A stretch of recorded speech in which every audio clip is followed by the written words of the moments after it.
Vous l'avez dit, effectivement, l'arrivée du PLFSS et puis quand même, cet ultimatum va-t-il être rempli ou pas par Marine Le Pen à Michel Barnier Michel Barnier qui lui a répondu qu'il n'était pas dans l'état d'esprit d'un ultimatum, mais dans le respect et le dialogue. Est-ce que tout cela va tenir, Manuel Bompard ? Non, je ne le crois pas. Je crois que la semaine prochaine, le gouvernement sera censuré. Le gouvernement sera censuré et je dénonce quand même l'hypocrisie de Mme Le Pen, parce que je rappelle que si on en est là aujourd'hui, c'est-à-dire que si nous avons M. Barnier comme Premier ministre, et si nous avons ce projet de loi de finances de la sécurité sociale et ce projet de loi de finances de ce qu'on appelle le PLF, le budget de l'État, si nous les avons sur la table, c'est bien parce que Mme Le Pen a décidé de laisser M. Barnier s'installer.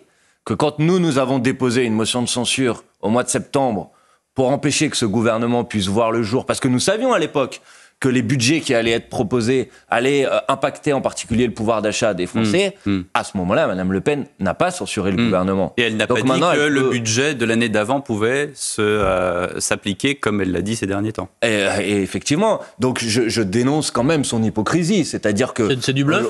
Non, je ne dis pas que c'est du bluff.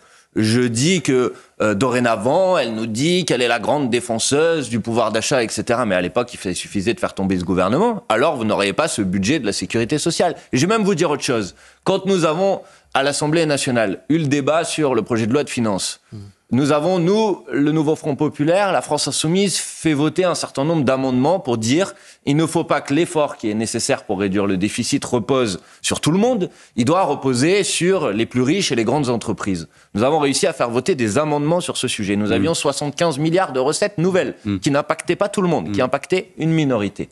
À l'époque, Mme Le Pen s'est alliée avec les députés macronistes, et les députés macronistes et les députés du Rassemblement national ont rejeté notre budget. Donc, c'est un peu facile. En êtes-vous vraiment surpris que le RN refuse un budget non, je ne vous dis pas que j'en suis surpris. Je vous dis juste qu'à un moment, il faut un petit peu de cohérence. Vous n'avez pas la même lecture de l'économie. Vous ne pouvez pas installer le gouvernement, empêcher que ça soit un budget dans lequel l'effort repose sur une minorité, et maintenant venir dire à M. Barnier, je ne suis pas d'accord parce que votre budget frappe tout le monde. Oui, le budget de M. Barnier frappe tout le monde. C'est pour ça qu'il ne fallait pas que M. Barnier soit Premier ministre, et donc il fallait voter la motion de censure.